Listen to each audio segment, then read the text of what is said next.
Shalom, shalom. First, we give all praise and glory to the Heavenly Father, which is Yahweh, Bahashem, Yahweh Shah. Yahweh being the Heavenly Father, Yahweh Shah being the Son, who people unknowingly call him Jesus Christ. Lord willing, you're enduring, you're praying, you're fasting, you're giving alms, you're doing everything you need to do to make your calling and election sure in these last days. I'm going to give peace and blessings to whomsoever watching this. Also, I'm going to give peace and blessings to whomsoever is not watching, that they believe on the Most High God, Yahweh, they believe on his beloved Son, Yahweh Shah, and they're keeping the commandments in truth and sincerity. Now, the title of this video is, what is fasting and how to do it, right? Let's go to Jonah chapter 3 and verse 7 real quick. So fasting is voluntary abstinence from food or drink. You see that? So Siri listening in. It's a lot. Saying trying to hinder the word. Okay. Let's go to Jonah chapter 3 and verse 7. So again, fasting is a voluntary abstinence from food and drinking, according to the Bible. Now the world might say that fasting is you may abstain from your phone for 2 hours. Yeah, I'm fasting. Or you may not you only eat fruit and vegetables. They call it the Daniel fast, when that's not biblical. But kind of, let's go to I'm just playing around. Let's go to Jonah 3 and verse 7. This is the book of Jonah chapter 3 and verse 7. It reads, "And he caused it to be proclaimed and published through Nineveh by the decree of the king and his nobles, saying, let neither man nor beast, herd nor flock taste anything, let them not feed nor drink water." So when you read the Bible, a standard fast, according to the Bible, is of no eating and no drinking, right? For a standard time of 24 hours, from sundown to sundown, right? So again, fasting is when you're not eating, you're not drinking, you're not brushing your teeth. Boy, oh, that's nasty. Well, you can't taste anything, because that's how you get water in your mouth. Some people try to take a shower. All of a sudden they want to wash their hair, let the water drip down to the mouth, the tongue, touch it a little and stuff like that. No, but a real fast, a sincere fast, according to the Bible, is when you're not eating or tasting anything. Let's get 2 more on that real quick. Let's go to 2 Samuel. Even David, that's the fast he did. He had a perfect heart towards the Most High God. The 2 Samuel 3 and verse 35. "And when all the people came to cause David to eat meat while it was yet day, David swore, saying, so do God to me, and more also, if I taste bread or aught else till the sun be down." So David said, hey man, let this happen to me if he eat anything before the sun goes down. So he declared a fast. Again, fasting is supposed to afflict your soul. You shouldn't be happy. You shouldn't be at Six Flags over Georgia riding the Goliath. Yeah, I'm in the spirit. I feel like David. I'm riding the Goliath, this, that, and the third. Even though you fast, that's going off. You're doing your own pleasures. Let's go to Isaiah, I believe 58, man. You can't be doing your own pleasures when you fasting or on the Sabbath. That's vain. That's vanity, man. It's Isaiah 58. Salakia. Isaiah 58 and verse 3, it reads, "Wherefore have we fasted, say they, and thou seest not." So these people ask the question, how come we fasting, but the Most High God is not seeing, not looking upon us? It reads, "Wherefore have we afflicted our soul, and thou takest no knowledge?"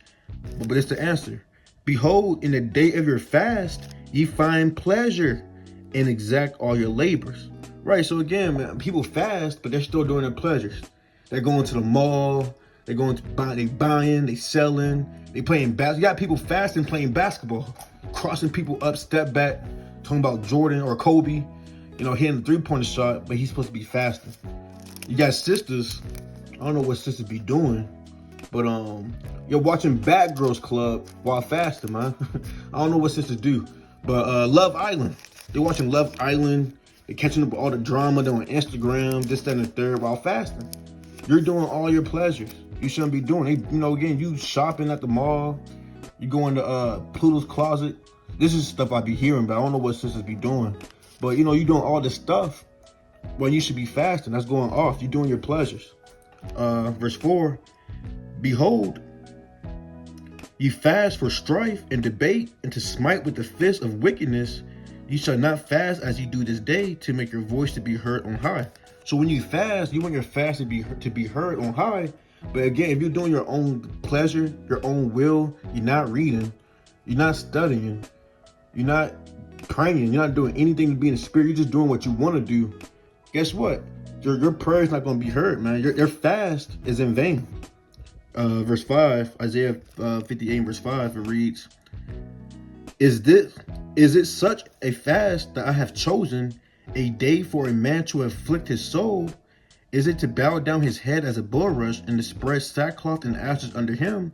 Wilt thou call this a fast and an acceptable day to the Lord?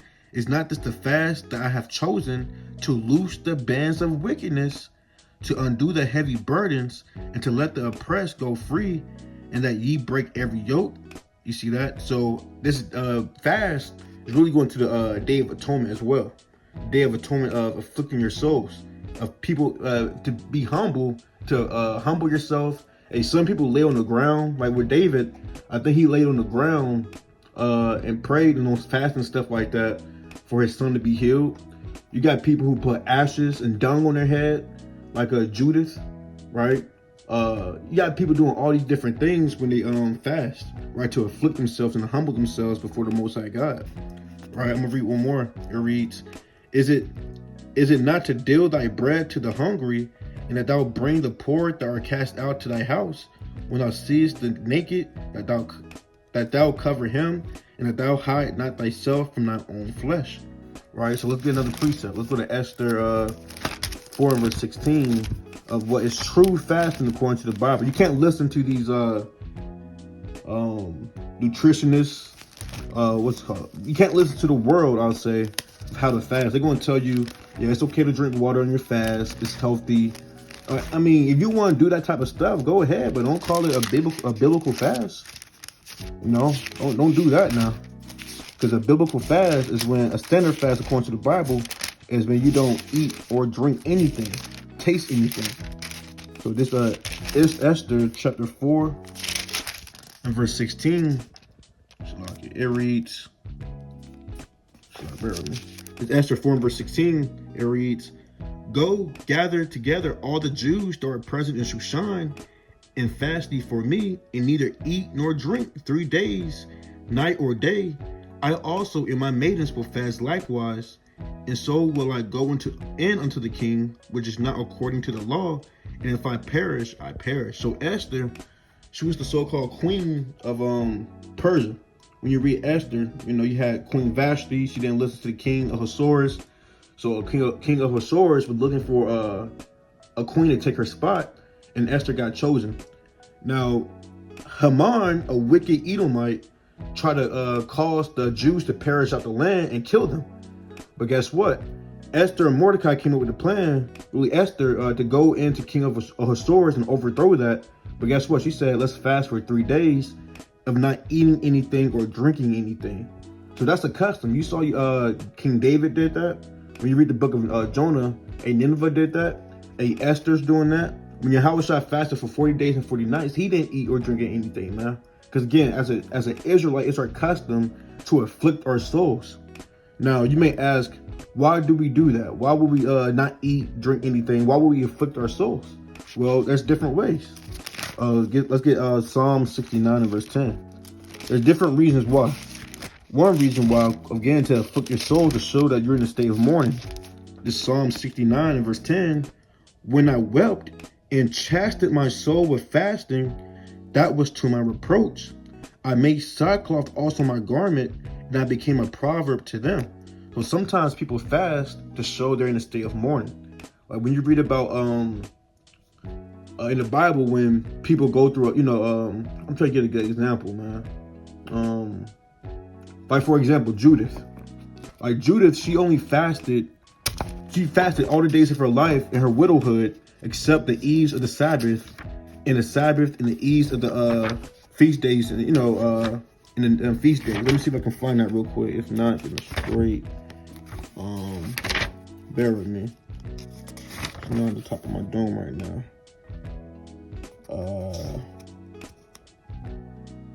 Lord, we're gonna get back to it. But that's what there we go. This Judith chapter 10. Let me see. Oh, that's not it. The Lord will not get it, but it tells you in Judith, when you read the book of Judith, that she fasted all the days of her widowhood, except for the eves of the Sabbath, and the Sabbath, and the eves of the new moon, and the new moon. So it's just a state of mourning and things of that nature. Let's get another precept. Let's go to Psalms 109 and verse 24.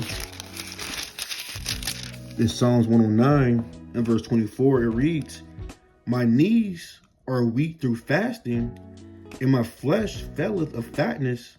I became also a reproach unto them. When they looked upon me, they shake their heads." So again, fasting is a way to express how you feel to the Most High God. And Lord, when the Most High God looks upon you while you're fasting and gives you strength and lifts you back up. So I'm gonna get one more too. Let's go to Leviticus 23. Again, fasting. One reason why fasting is important is to afflict your soul, to humble yourself. This is Leviticus 23. And I'm gonna start at verse 26. It reads, "And the Lord spake unto Moses, saying, Also on the 10th day of this 7th month, there shall be a day of atonement. It shall be an holy convocation unto you, and you shall afflict your souls, and offer an offering made by fire unto the Lord." Now, what does it mean to afflict your souls? Again, that goes into the same Isaiah 58 and verse 3 on down. Afflicting your soul is going to what? Fasting. Let's jump down to verse 32.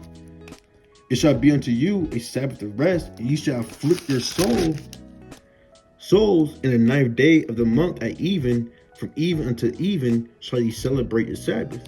So when the Day of Atonement comes, from even unto even, when the sun goes down to the next day when the sun goes down, that's when a new day begins according to the Bible. You should be afflicting your souls, fasting, putting sackcloth upon your head. And some people might be very zealous and humble. Some people might put dung on their head, man. Put dung, feces, Esther, man, right? Just humbling yourself through the Spirit, right? So that's one reason. Another reason why is to have your prayers heard on a higher level. Let's go to Tobit in the Apocrypha, right? The Apocrypha. Let's go to Tobit chapter 12 and verse 8. It reads, "Prayer is good with fasting, and alms and righteousness. A little with righteousness is better than much with unrighteousness. It is better to give alms than a lay of gold." But the point is, it says prayer is good with fasting. So pray, yeah, you can pray, pray without ceasing, of course, but it's like your prayers are enhanced. It's magnified when you fasting. The same way how you put ketchup and mustard on a hot dog, peanut butter and jelly, it goes together. You know what I'm saying? What else goes together, man? Water and ice.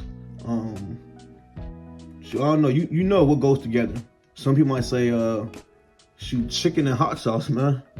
Right? Whatever your niche is, whatever you want to say, man, that goes together. That's how prayer and fasting goes together, man. Right? Let's go to Acts 14 verse 23. So another reason why is to have your prayers heard on a higher level. Some people fast, you get more of an instant, have your prayers instantly answered through the Spirit. Let's go to Acts 14 and verse 23. Acts chapter 14 and verse 23, it reads, "And when they had ordained them elders in every church, and had prayed with fasting, they commended them to the Lord on whom they believed." So even the apostles, the disciples of the Most High God, they prayed with fasting, right? Let's go to another one. Let's go to Daniel chapter 10 and verse 1. Because actually, first, before I do that, because you have angels who present your prayers before the Most High God. Let me get that in Tobit 12. Let's go to Tobit chapter 12 and verse 15. It reads, "I am Raphael, one of the 7 holy angels, which present the prayers of the saints, and which go in and out before the glory of the Holy One." So you have angels, principalities set over different offices. Like Michael, he's right under Yahushua, man. So he's kind of got his hands in everything. We're going to read about that, actually. But you got Raphael, his office is what? To do the priestly duties, to offer up sacrifices, to offer up the prayers to the Most High God. I'm going to get another principle now. Let's go to Revelation chapter 8 and verse 3. This is Revelation chapter 8 and verse 3. It reads, "And another angel came and stood at the altar, having a golden censer, and there was given unto him much incense, that he should offer it with the prayers of all saints upon the golden altar, which was before the throne. and the smoke of the incense which came with the prayers of the saints ascended up before God out of the angel's hands. So there's a time period called the 9th hour, or the hour of prayer, which is here in America 3 p.m. right, where at that time your prayers are instantly going to the Most High God. Like even the Apostle Peter and John, they went to the temple at the hour of prayer.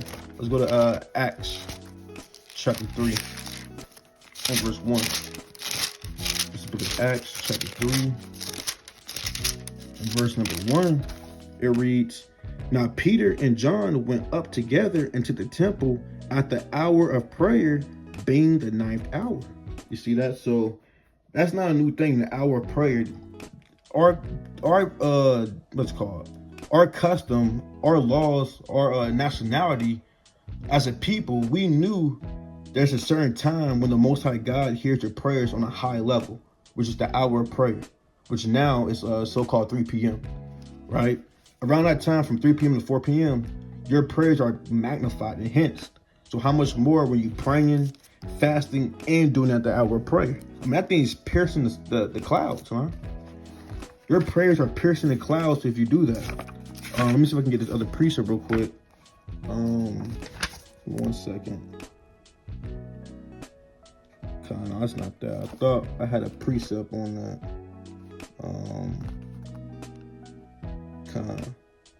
But it's straight though. Right, let's go to Daniel chapter 10. Get another precept on that. It's the book of Daniel chapter 10 and verse number 1. It reads, "In the 3rd year of Cyrus, king of Persia, a thing was revealed unto Daniel, whose name was called Belshazzar, and the thing was true, but the time appointed was long, and he understood the thing and had understanding of the vision. In those days, I, Daniel, was mourning 3 full weeks, so 21 days. I ate no pleasant bread, neither came flesh nor wine in my mouth, neither did I anoint myself at all, till 3 whole weeks were fulfilled." So even Daniel, when he fasted, he didn't eat anything. He wasn't sipping on yan. No, he wasn't sipping on wine. He wasn't drinking sweet tea or no water. He wasn't eating no fruit. He wasn't eating flesh, some lamb chops. He was going through it for those 21 days. I'm gonna jump down to verse number 12. It reads, "Then said he unto me," so there's an angel coming to Daniel. "Then said he unto me, Fear not, Daniel, for from the first day that thou didst set thine heart to understand and to chasten thyself," what does that mean, to chasten thyself? Meaning fast, "before thy God, thy words were heard, and I am come for thy words." So again, when you fasting, when you praying, and you send up prayers to the Most High God, you have angels come down to bring those prayers up to the Most High God. Or like, let's say you pray, yeah, I knew someone, man.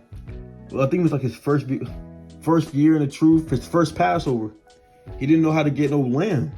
You know, he didn't know how to get no lamb, this, that, and the third. And right when he prayed about it, man, right when he got done with his prayers, someone called him and said, "Hey, I got some lamb. Do you want this?" Hey, man, I kid you not. That's crazy, man. Right when he got done praying, someone called him and said, "Hey, I got some lamb. Do you want this?" For the free. Right? So the Most High God, he hears your prayer, especially when you're fasting. Right? Let's go to let's get another reason why. Another reason why you fast is to get rid of demons. Now, there's different reasons why you would do it, but these are the main 3 reasons. It's gonna be a quick video. But another reason why is to get rid of demons, get rid of spirits, right? Because some spirits won't come out unless you fast and pray. So this is Mark chapter 9 and verse 14. It reads, kind of reads, "And when he came to his disciples, he saw a great multitude about them, and the scribes questioning with them. And straightway all the people, when they beheld him, were greatly amazed, and running to him, saluted him. And he asked the scribes, What question ye with them? And one of the multitude answered and said, Master, I have brought unto thee my son, which hath a dumb spirit. So again, this man has a spirit upon him, a dumb spirit. That doesn't mean he doesn't know what 2 plus 2 is. You know, he kind of dropped out of high school. He don't know what's going on. This dumb spirit is going to not able to speak. That's what it's going into. Right? Verse 18. And wheresoever he taketh him, he teareth him, and he foameth and gnasheth with his teeth and pineth away. And I spake to thy disciples that they should cast him out, and they could not. Because again, these are all spirits. When someone can't walk, that's a spirit. But the lame, that's called lame in this Bible. When someone can't speak well, they have a speech impediment, that's a spirit. When you read the Bible, these are all just spirits. See, these doctors try to give a big word for it, but all it is a demon, man. All it is a demon. When you have for a female, she has an issue of blood running longer than usually, you know what I'm saying, when she's on her cycle and stuff like that. That's a spirit. That's an unclean spirit upon her. Or I think you can read about that in Matthew 9, if I'm not mistaken, when she touched the hem of his garment, right? So these are all unclean spirits. Now let's jump down to verse 26. Verse 26, it reads, and the spirit cried and rent him sore and came out of him, and he was as one dead, and so much that many said he is dead, right? So Yahushua rebuked this dumb spirit, and it came out of him. Verse 27, but Yahushua took him up, it took him by the hand and lifted him up, and he arose.